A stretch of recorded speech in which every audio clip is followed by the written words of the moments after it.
Part 5।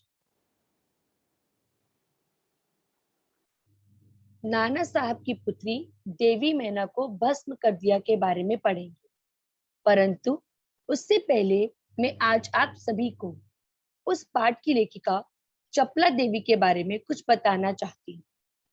चपला देवी द्विवेदी युग की लेखिका, उनका व्यक्तित्व और उनका कृतित्व के बारे में जानकारी ज्यादा उपलब्ध नहीं है साहित्य में, परंतु स्वतंत्रता आंदोलन के दौरान उन्होंने पुरुष लेखकों के साथ साथ अनेक महिलाओं ने भी जब अपने लेखन से आजादी के आंदोलन को गति दी, तो उसमें चपला देवी का नाम भी महत्वपूर्ण रूप से है। उनमें से एक लेखिका भी चपला देवी रही है। कई बार उन्होंने अनेक रचनाकार इतिहास में दर्ज होने से रह जाते हैं, परंतु चपला देवी भी उन्हीं में से एक है। हमारे साहित्य में, हमारे स्वतंत्रता आंदोलन में कई लोगों ने अपना महत्वपूर्ण योगदान दिया है, परंतु किसी न किसी कारण से वे वंचित रह जाते हैं। उसी प्रकार की एक लेखिका का नाम है चपला देवी।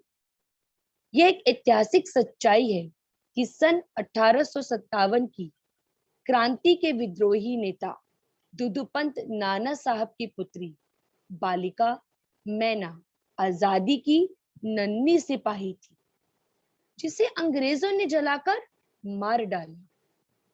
बालिका मैना के बलिदान की कहानी को चपला देवी ने इस गद्य रचना में प्रस्तुत किया है। यह गद्य रचना जिस शैली में लिखी गई है उसे हम रिपोर्ताज कहते हैं। मातृभूमि की स्वतंत्रता और उसकी रक्षा के लिए जिन्होंने अपने प्राण न्यौछावर कर दिए, उनके जीवन का उत्कर्ष हमारे गौरव और सम्मान की बात है।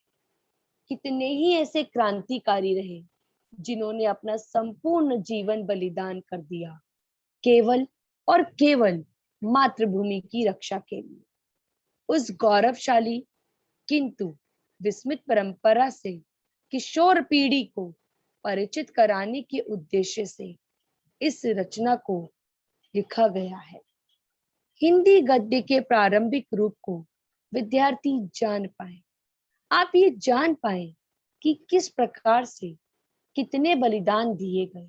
इस आजादी को ऐसे ही प्राप्त नहीं किया गया।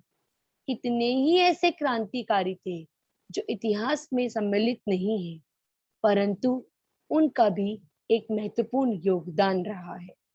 उसी प्रकार की एक लेखिका थी चपला देवी, जिनकी ये कहानी है कि बालिका मैना को जिंदा जला दिया गया।